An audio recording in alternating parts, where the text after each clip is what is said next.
La vie parisienne est créée 6 mois avant l'exposition universelle parisienne de 1867.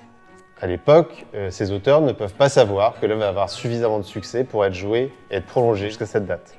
Néanmoins, on peut faire un lien très clair entre cette exposition de 67 et l'œuvre, d'une part en raison de son sujet, aussi parce qu'elle a eu un succès qui a duré pendant l'exposition universelle, et enfin parce que l'histoire qui lie Jacques Offenbach et les expositions universelles s'écrit sur le temps long.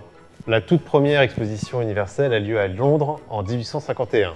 À l'époque, Offenbach est chef d'orchestre de la Comédie Française et il n'est pas du tout préoccupé par l'exposition universelle. Il est en revanche très inquiet de ne pas voir ses œuvres créées à Paris, refusées notamment à l'Opéra Comique. Et donc il comprend au cours des années 1850 qu'il faut qu'il crée son propre théâtre pour qu'on puisse entendre ses œuvres dans la capitale française.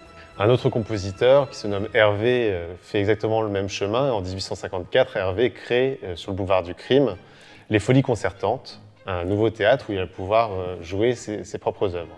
Offenbach, pour sa part, fait un choix beaucoup plus stratégique pour choisir l'emplacement de son théâtre. Il place ses bouffes parisiens à la sortie de l'exposition universelle de 1855. Donc il peut capter le public international qui vient se rendre à cet événement. On se rend compte d'ailleurs que la plupart des œuvres qui sont créées au Bouffe parisien en cette année 1855 sont des œuvres qui peuvent faire rire même si on ne comprend pas le français, qui sont basées sur des comiques qui sont à la fois musicaux et de situation.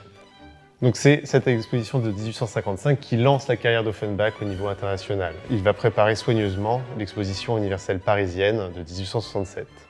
À la fois avec La vie parisienne, qui 6 mois avant l'ouverture de l'exposition raconte comment les touristes venus de l'étranger veulent se divertir à Paris le soir, mais aussi avec une œuvre qui est créée au Théâtre des Variétés, La Grande Duchesse de Gerolstein, qui elle est créée exactement au moment de l'ouverture de l'exposition de 1867 et qui parle de géopolitique européenne. Et ce type de spectacle va attirer le public habituel d'Offenbach, mais aussi les têtes couronnées qui se rendent à l'exposition universelle et qui vont voir au Théâtre des Variétés le miroir qui leur est tendu par Offenbach.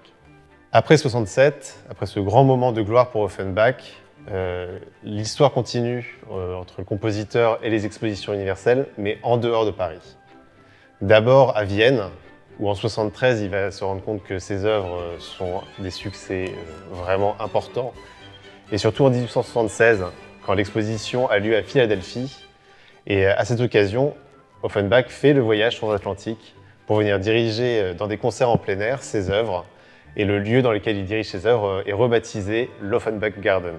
La dernière exposition au cours de laquelle Offenbach aurait pu être mis à l'honneur de son vivant est celle qui a lieu à Paris en 1878. Malheureusement, à cette époque, la réception du compositeur en France est problématique. Certains voient en lui le symbole du Second Empire qu'il faut oublier. D'autres voient en lui le Prussien, le représentant de la nation qui a vaincu les Français. Et donc au moment où s'organise un des premiers grands festivals de musique contemporaine française dans le nouveau lieu qui est le Palais du Trocadéro, on sélectionne des dizaines et des dizaines de compositeurs français, mais on oublie soigneusement Offenbach. Et donc même si l'histoire se termine mal, il faut se rappeler que ce lien entre Offenbach et les expositions universelles a permis aux compositeurs, en étant au bon endroit, au bon moment, de se faire connaître dans le monde entier.